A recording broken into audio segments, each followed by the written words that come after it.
प्यारे विद्यार्थियों, न्यू राजस्थान विद्या मंदिर सीनियर सेकेंडरी स्कूल आसलपुर के यूट्यूब चैनल पर आप सभी का स्वागत है। जैसा कि अपन जनरल ऑर्गेनिक केमिस्ट्री की बात कर रहे थे, जिसमें 2 क्लासें अपनी हो चुकी हैं। ये तीसरी क्लास है, तीसरा पार्ट है। इसमें और अपन बेसिक जानकारी प्राप्त करेंगे। इसके बाद अपन ऑर्गेनिक केमिस्ट्री का लेसन नंबर 10 प्योर केमिस्ट्री जो है बायोकेमिस्ट्री, उसका lesson number 10 halo alkane hello arene discuss करेंगे। उससे पहले कुछ बेसिक जानकारियाँ अपन लेना चाहेंगे, जिनको लेने के बाद आपको बहुत अधिक सहायता मिलेगी आगे के टॉपिक पढ़ने में। देखिएगा, आज अपन डिस्कस करेंगे एल्केनों के एक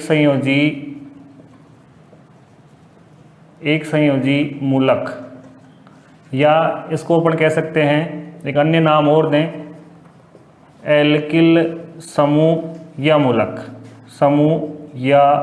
मूलक। इसको अपन कैपिटल आर से डिनोट करते हैं। जहाँ अपन कैपिटल आर लगाएंगे वहाँ अपन एल्किल समूह या एल्किल मूलक की बात करेंगे। देखिए, बहुत ही आसान तरीके से इसको मैं परिभाषित करूँ तो बहुत आसान तरीके से इसकी परिभाषा होगी, एल्केन में से एक हाइड्रोजन परमाणु को उठाना है, माइनस करना है एक हाइड्रोजन परमाणु। एल्केन में से कितने हाइड्रोजन उठाने हैं? एक हाइड्रोजन परमाणु उठाना है। एक हाइड्रोजन परमाणु उठाने के बाद जो समूह या मूलक प्राप्त होगा, उस समूह या मूलक को एल्किल समूह या क्या कहेंगे, मूलक कहेंगे। तो दोबारा से बात करें, एल्किल समूह या एल्किल मूलक क्या है? तो एल्केन में से एक हाइड्रोजन परमाणु हटाने पर प्राप्त होने वाले समूह को एल्किल समूह या एल्किल मूलक कहते हैं। उदाहरण की बात करूं मैं जैसे, तो देखो एल्केन में प्रथम एल्केन आप सभी जानते हैं CH4 और नाम मेथेन। CH4 और नाम हो जाएगा मेथेन। तो एल्केन की जगह तो मेथेन आ गया। इसमें से कितना हाइड्रोजन उठाना है? एक हाइड्रोजन। हाइड्रोजन का प्रतीक आप जानते ही हैं, H होता है, परमाणु क्रमांक 1 है। तो एक H माइनस करो, 4 में से एक H हटाया तो कितने H हो गए? 3 H। कार्बन इतने कितने रहेंगे? C। और आपको पता है एक कार्बन की वैलेंसी 4 होती है, तो 4 वैलेंसी में कितनी वैलेंसी कार्बन पूरी कर रहा है हाइड्रोजन के द्वारा? 3 वैलेंसी पूरी कर रहा है। तो एक वैलेंसी क्या बच गई? रिक्त बच गई, मुक्त बच गई, फ्री वैलेंसी रह गई। ये जो ग्रुप बना है, इस ग्रुप को अपन क्या कहेंगे? एल्किल समूह या एल्किल मूलक कहेंगे। अब इसके नाम लिखने की बात आएगी। CH3 सिंगल बॉन्ड का नाम क्या होगा? CH4 का नाम तो मिथेन होता है, लेकिन CH3 सिंगल बॉन्ड का नाम क्या होगा उसको अपन डिस्कस करते हैं। देखिए, इसकी मैं बात करूं तो एल्किल ग्रुप को जब अपन तोड़ेंगे, विच्छेद करेंगे, तो इसमें अपने को 2 शब्द मिलेंगे। एक तो मिलेगा एल्क और दूसरा मिलेगा इल। एल्क तो है कार्बन परमाणुओं की संख्या, मतलब जैसे C1 की जगह क्या लिखेंगे? मेथ लिखेंगे। C2 एथ लिखेंगे। C3 प्रोप लिखेंगे। C4 ब्यूट लिखेंगे। C5 पेंट लिखेंगे। C6 हेक्स लिखेंगे। C7 हेप्ट लिखेंगे। C8 ऑक्ट लिखेंगे। C9 नॉन लिखेंगे और C10 डेक लिखेंगे।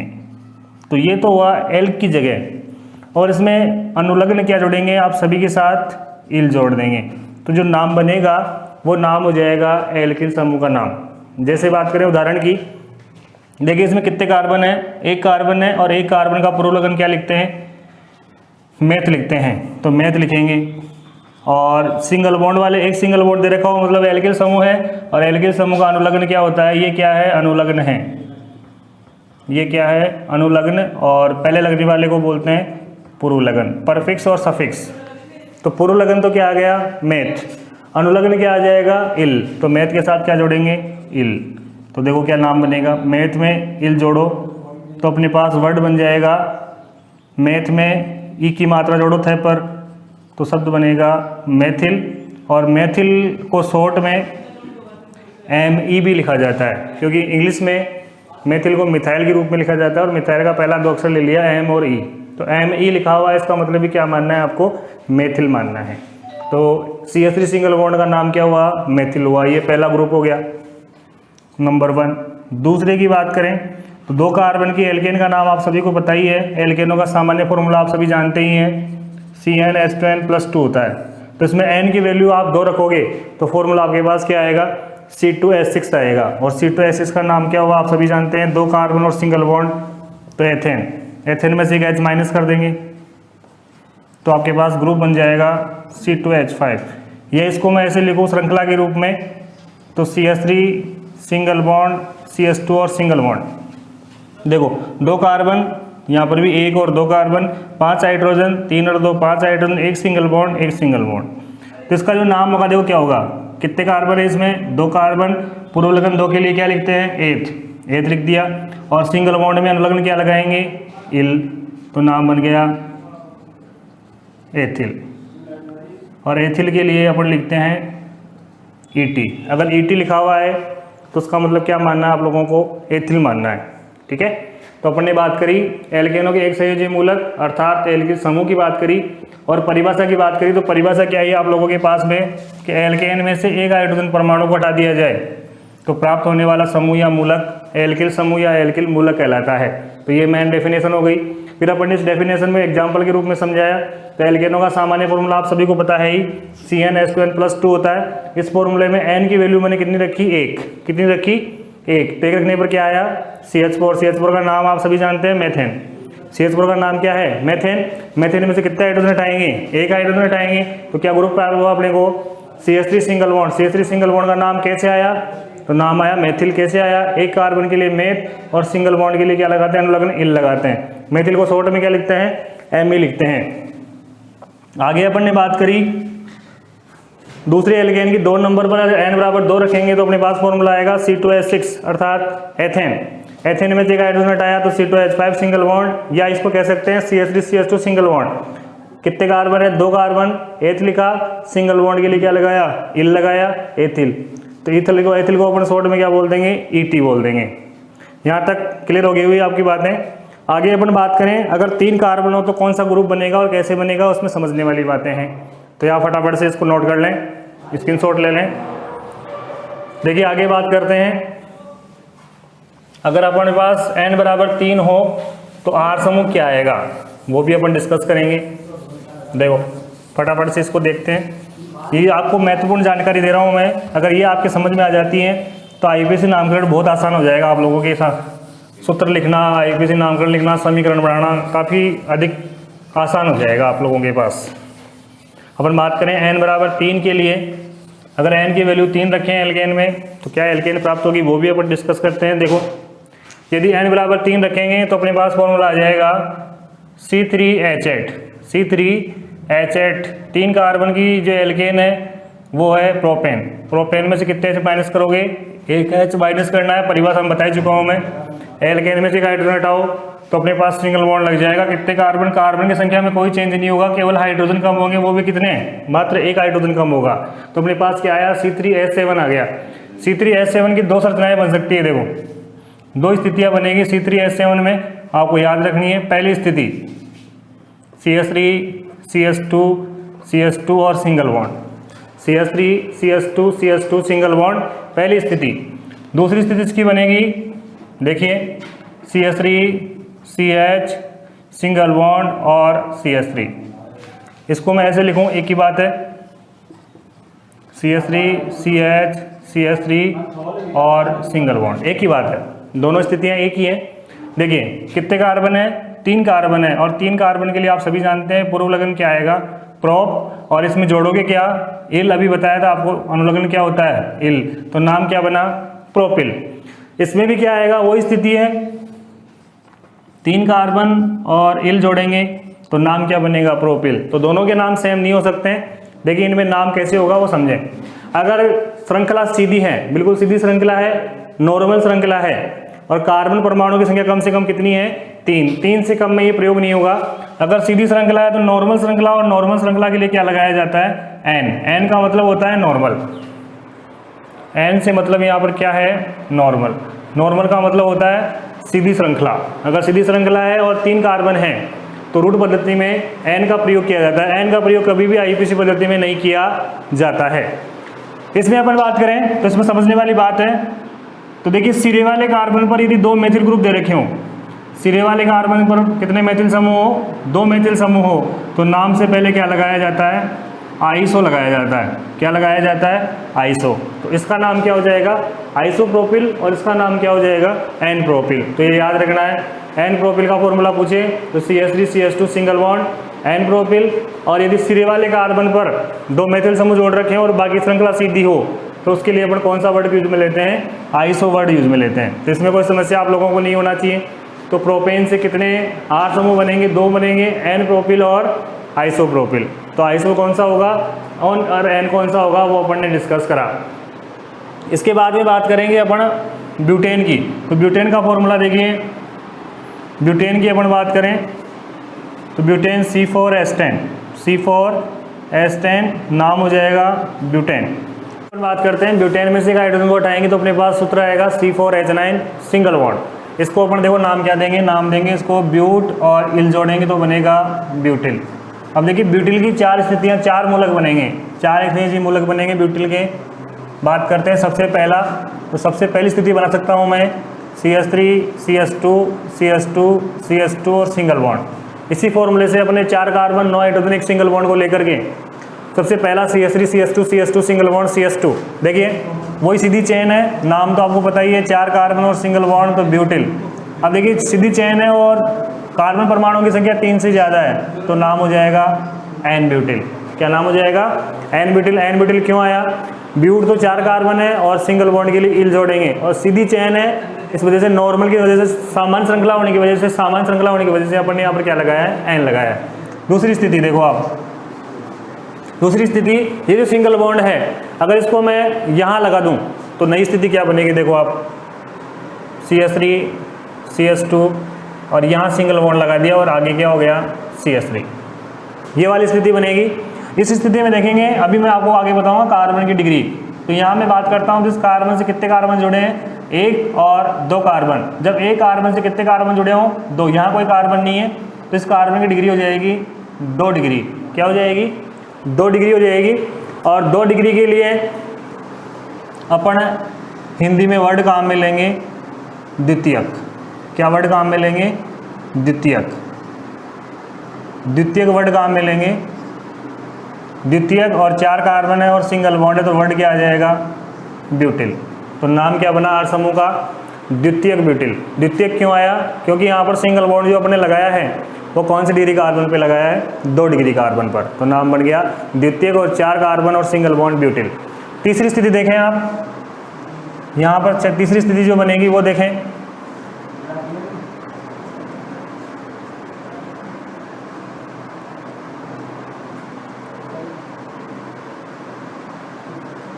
तीसरी स्थिति देखें आप, CH3 CH CH3 CH2। अभी बताया था मैंने सिरे वाले कार्बन पर कितने मेथिल समूह हो? 2 मेथिल समूह हो तो नाम से पहले क्या लगाएंगे? आइसो लगाएंगे। क्या लगाएंगे? आइसो। और 4 कार्बन सिंगल बॉन्ड के लिए क्या लगा दोगे आप लोग? ब्यूटिल। तो नाम बनेगा आइसो ब्यूटिल। तीसरी स्थिति। चौथी स्थिति देखें आप, नंबर 4 स्थिति इसकी देखेंगे अपन। नंबर 4 स्थिति बनाऊँ मैं CH3 CH3 CH3 और ये सिंगल बॉन्ड। इसमें देखें आप, इस कार्बन की डिग्री को देखें। अब डिग्री में आगे पढ़ाऊंगा आपको। इस कार्बन की डिग्री को देखें तो ये कार्बन कितने कार्बन जुड़ रखा है? 1 कार्बन, 2 कार्बन और 3 कार्बन। तो कार्बन की डिग्री क्या हो गई? 3 डिग्री। और 3 डिग्री के लिए हिंदी में वर्ड लगाया जाता है तृतीयक, ट्रसरी, तृतीयक, और 4 कार्बन और सिंगल बॉन्ड है तो नाम बनेगा ब्यूटिल। तो आपके पास में अगर आपसे पूछें कि ब्यूटेन के एक संयोजी मूलक कितने होते हैं तो एक संयोजी मूलक कितने होते हैं? 4 होते हैं। कितने होते हैं? 4। सबसे पहला एन ब्यूटिल, दूसरा द्वितीयक ब्यूटिल, तीसरा आइसो ब्यूटिल और चौथा तृतीयक ब्यूटिल। ठीक है, तो ये ब्यूटेन के 4 एक संयोजी मूलक जो आपको याद रखने, कैसे नामकरण आया वो भी आप लोगों के सामने मैंने यहाँ पर स्पष्ट करा है। इसको फटाफट नोट कर लें आप। एक और मैं थोड़ी सी जानकारी पेंटेन की दे देता हूँ। वैसे पेंटेन का इतना है नहीं, लेकिन फिर भी मैं आपको एक बार बता देता हूँ पेंटेन का भी कैसे क्या मूलक बनते हैं एक संयोजी, वो भी देखते हैं। तो ब्यूटेन के एक संयोजी मूलकों की संख्या पूछे तो कितने बतानी है? 4। 1 2 3 और 4। नाम कौन से हैं, सूत्र क्या है, वो आप लोगों को याद रखना है। देखिए आगे अपन डिस्कस करते हैं पेंटेन के बारे में। पेंटेन का फॉर्मूला आप लोग जानते ही हैं, अभी बताया था मैंने सामान्य फॉर्मूला एल्केनों का CnH2n+2 होता है। तो इसमें अपन आगे डिस्कस करें तो देखें अगर बात करूँ मैं अगली एल्केन पेंटेन, पेंटेन का फॉर्मूला आप सभी जानते हैं, 5 दूनी 10 और 2 12, मतलब पेंटेन, पेंटेन में से एक हाइड्रोजन हटा दो तो ग्रुप आप लोगों के सामने आ जाएगा single bond C5H11, C5H11। 5 carbon के लिए क्या लिखेंगे, पेंट, और इल जोड़ोगे तो क्या बनेगा, पेंटिल। पेंटिल का एक और नाम आप देते हैं, ये भी किताबों में लिखा हुआ आपको कुछ जगह मिलेगा, एमिल। पेंटिल का दूसरा नाम क्या है, एमिल। देखिए बात करें पेंटेन के, तो पेंटेन के एक संयोजी मूलकों की संख्या होती है 8। कितने संयोजी मूलक होते हैं, 8 एक संयोजी मूलक बनते हैं, 8 एक संयोजी मूलक इसके बनेंगे। 8 में से जो महत्वपूर्ण है वही मैं आपको 4-5 जो भी हैं वो बता देता हूँ मैं आपको। 8 में से भले ही 8 देख लें, 8 में से जो भी महत्वपूर्ण होगा वो मैं आपको बता दूंगा। सबसे पहले की बात करता हूँ मैं, 8 मूलक कौन से हैं। 8 मूलकों में सबसे पहली स्थिति में बनाऊँ CH3 CH2 CH2 CH2 1 2 3 4 5 और ये सिंगल बॉन्ड। देखिए सीधी चेन है और सीधी के लिए आपको बताइए क्या आएगा, एन लगाया जाएगा। 5 कार्बन के लिए पेंट और जोड़ेंगे क्या, इल, तो नाम बन जाएगा पेंटिल। पहला हो गया। दूसरी स्थिति देखो आप, ये जो सिंगल बॉन्ड है अब की बार यहाँ लगाओ तो देखो क्या बनेगा, CH3 CH2 CH2 CH single bond और आगे हो गया CH3। ये स्थिति बनी है, इसको अपन कहेंगे ये एक्टिव स्थिति है। कौन सी डिग्री कार्बन पे लगाया आपने, 2 डिग्री पर द्वितीयक, और 5 कार्बन और सिंगल बॉन्ड है तो क्या लगाएंगे, सक्रिय द्वितीयक पेंटिल। एक्टिव स्थिति है, ये क्रियाशील स्थिति है, इसलिए अपन ने नाम दिया सक्रिय द्वितीयक पेंटिल। अगली स्थिति तीसरी नंबर की, तीसरी स्थिति देखो आप, अब की बार सिंगल बॉन्ड यहाँ लगा दो अगले वाले कार्बन पर, CH और ये हो जाएगा CH2 और CH3। अब की बार भी सिंगल बॉन्ड कौन सी डिग्री कार्बन पे आया है, 2 डिग्री पर। अब की बार ये एक्टिव स्थिति नहीं कहेंगे इसको, केवल क्या कहेंगे, द्वितीयक पेंटिल। क्या कहेंगे इसको, द्वितीयक पेंटिल। 3 मूलक हो गए। इनमें से जो महत्वपूर्ण है वो मैं टिक कर रहा हूँ, पहला जो अपने काम आएंगे, दूसरा,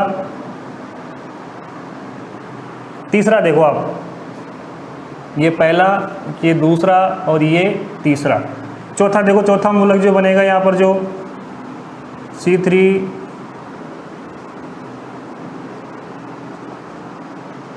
2 3 4 5 देखें आप, ये वाला देखें, एक कार्बन पर कितने मेथिल, 2 मेथिल, और आपको बताया था एक कार्बन सिरे वाले कार्बन पर, एक कार्बन पर 2 मेथिल जोड़ रखे हों तो उससे पहले क्या लगाएंगे, आइसो लगाएंगे, और बाकी सीधी श्रृंखला है तो क्या लगाएंगे, पेंटिल, तो नाम बन गया आइसोपेंटिल। ये भी महत्वपूर्ण है, आपको याद रखना है।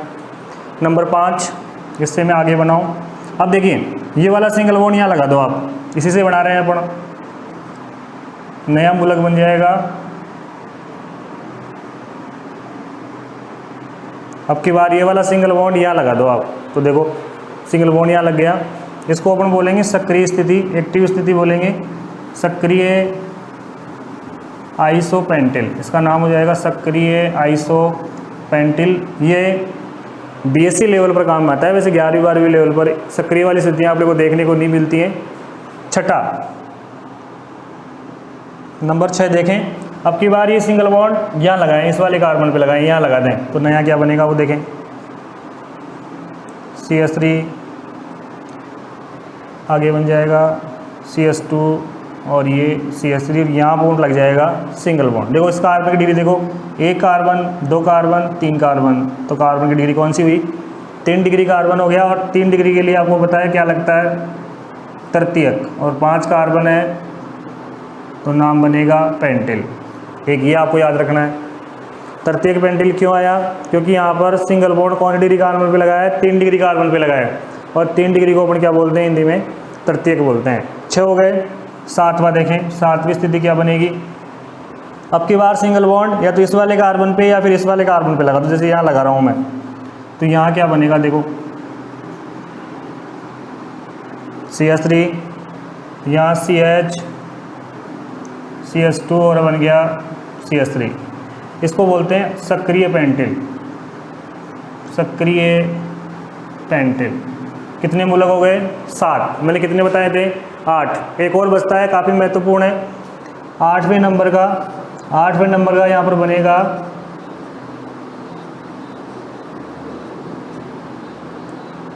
CH2 single bond. इसको बोलते हैं जब एक कार्बन पर 3 तो मेथिल और एक CH2 ग्रुप हो तो उसको अपन बोलते हैं नियो स्थिति, और 5 कार्बन है और सिंगल बॉन्ड है तो अपन बोलेंगे नियोपेंटिल। क्या बोलेंगे? नियोपेंटिल। तो ये 8 मूलक बनते हैं किससे? पेंटेन से। तो आपसे पूछे पेंटेन के एक संयोजी मूलक कितने होते हैं?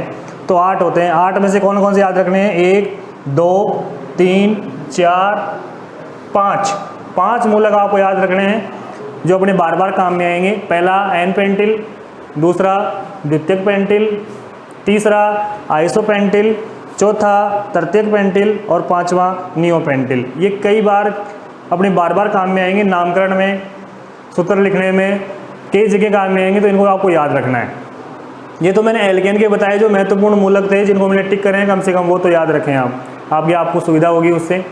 आगे अपन बात करते हैं एल्कीनो और एल्काइनो में कौन कौन से मुख्य मूलक हैं, उनको अपन डिस्कस, सबका नहीं बताऊंगा मैं, जो महत्वपूर्ण है जो अपने काम में आएंगे वही अपन डिस्कस करेंगे। देखिएगा आगे अपन बात करते हैं एल्कीन और एल्काइन मतलब असंतृप्त की बात करते हैं। इसको फटाफट से आप स्क्रीनशॉट ले लें। आगे अपन देखते हैं इसको। अब बात करेंगे एल्कीन और एल्काइन की। एल्कीन और एल्काइन का मतलब हो गया असंतृप्त हाइड्रोकार्बन के मूलकों की बात करते हैं। इसमें 3 प्रमुख मूलक मैं आपको बताऊंगा, सारे नहीं बताएंगे, जो महत्वपूर्ण है उन्हीं को डिस्कस करूंगा मैं। देखिए महत्वपूर्ण 3 कौन कौन से हैं ये आपको याद कर लेने हैं। अगर ये याद हो जाते हैं तो आप ऑर्गेनिक केमिस्ट्री में 50% चीज़ें क्लियर कर जाएंगे। 50% ही बचेगी फिर, जो अपन कंसेप्ट से भी क्लियर करेंगे बाकी बची हुई चीज़ों को। बात करते हैं असंतृप्त का मतलब डबल बॉन्ड, ट्रिपल बॉन्ड। देखिए ये सभी जानते होंगे आप, CH2 डबल बॉन्ड, CH2 एक हाइड्रोकार्बन है, असंतृप्त है क्योंकि डबल बॉन्ड है, और इसको अपन बोलते हैं एथीन। क्या बोलते हैं? IPC पद्धति में एथीन, और रूट पद्धति में इसको बोलते हैं एथिलीन। इसमें से एक H माइनस कर दो आप, एक H माइनस करो, इधर से कर लो बोले इधर से कर लो। जैसे यहाँ से मैंने एक H हटाया है तो नया ग्रुप क्या बना वो देखो आप, ये ग्रुप बनेगा। यहाँ से एक माइनस कर दिया मैंने H, तो अपने पास CH2 double bond CS single bond बन गया। इसका जो नाम होगा जो आपको याद रखना है वो है वाइनिल। इस ग्रुप को बोलते हैं वाइनिल ग्रुप। तो जहाँ कहीं भी मैं वाइनिल बोलूँगा तो वाइनिल का मतलब आपको समझना है CH2 double bond CS single bond, ये वाइनिल ग्रुप है। दूसरा 3 समूह आपको याद रखने हैं मात्र। दूसरा देखें आप, इसको आप सभी जानते होंगे, इसको बोलते हैं प्रोपीन, 1 प्रोपीन या प्रोपीन कह सकता हूँ। 1 स्थिति को लिखने की आवश्यकता नहीं होती है, 1 के अलावा अन्य स्थितियाँ नोट की जाती हैं, तो 1 को लिखने की कोई जरूरत नहीं है। 1 प्रोपीन लिखें या प्रोपीन लिखें, बात एक ही है। माइनस करो एक H करो, H कहाँ से माइनस करना है? यहाँ CH3 में से एक माइनस करो, यहाँ से कम करना है आपको, तो कम करो। क्या बचा आपके पास? CH CH2 और क्या बच गया? सिंगल बॉन्ड, यही बचा। इसका जो नाम होगा वो नाम होगा एलिल। क्या नाम होगा? एलिल। तो आपको एलिल वर्ड आते ही दिमाग में आना चाहिए, CH2 double bond CS single bond, यानी कि एलिल ग्रुप हो जाएगा ये। तीसरा ग्रुप मैं बढ़ा रहा हूँ एल्काइन से, ये तो आप जानते होंगे, इसको बोलते हैं प्रोपाइन। ट्रिपल बॉन्ड आया तो ट्रिपल बॉन्ड का अनुलग्न क्या होता है? आयन। डबल बॉन्ड का अनुलग्न क्या होता है? इन। तो नामकरण बेसिक जानकारी है। तो माइनस कर दो एक H माइनस करते यहाँ से H माइनस करो, CH2 और यहाँ क्या आ जाएगा? Single bond. इस ग्रुप को बोलते हैं प्रोपार्जिल ग्रुप। कौन सा ग्रुप बोलते हैं इसको? प्रोपार्जिल ग्रुप। तो आपको असंतृप्त में मात्र 3 समूह याद रखने हैं। पहला CH2 double bond CS single bond मतलब वाइनिल ग्रुप। दूसरा एलिल का मतलब CH2 double bond CS single bond, allyl group हो जाएगा। और third propargyl CS triple bond CH2 single bond. और ये कैसे बने हैं, कौन से बने हैं, वो भी मैंने आपके सामने डिस्कस करा है। ठीक है, आगे की जो शेष जानकारी है वो अपन नेक्स्ट वीडियो में डिस्कस करेंगे। Thank you.